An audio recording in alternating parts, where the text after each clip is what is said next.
Day 7, Evening. Wisdom verses. With her enticing speech, she caused him to yield. With her flattering lips, she seduced him. Immediately he went after her as an ox goes to the slaughter. Proverbs 7, verses 21 to 22.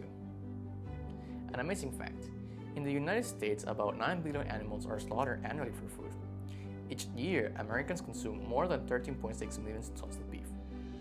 Slaughterhouses are not popular with the public.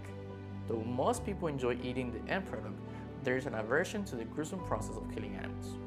In many places, local laws actually specify where meat packing plants can and can't be located. Animal welfare groups criticize the often callous methods of transporting, preparing, herding, and killing the animals. It is really unpleasant to think about the procedure. Cattle are driven in trucks or by rail hundreds of miles from a ranch or feedlot, typically in crowded conditions. Not all make it to the slaughterhouse alive. Then, they are shuttled through a narrow corrals and brought into holding pens where they are incapacitated.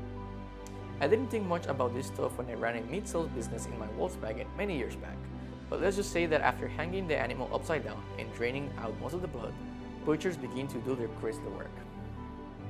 Does this process disgust you? I will explain the details of turning a cow into food for your local burger shop.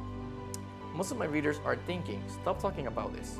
What's the value of even thinking about it? Let me tell you. This is the analogy that Solomon uses to describe the fate of the foolish young or old men, this would apply to women as well, who are seduced into breaking God's commandment on adultery.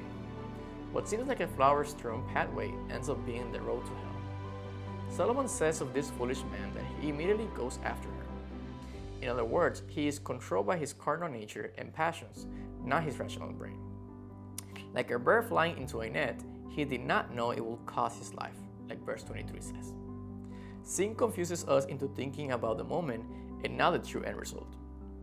No wonder the wise man says, "Do not stray into her paths, for she has cast down many wounded, and all who were slain by her were strong men. Her house is the way to hell, descending to the chambers of death," like verses 25 to 27.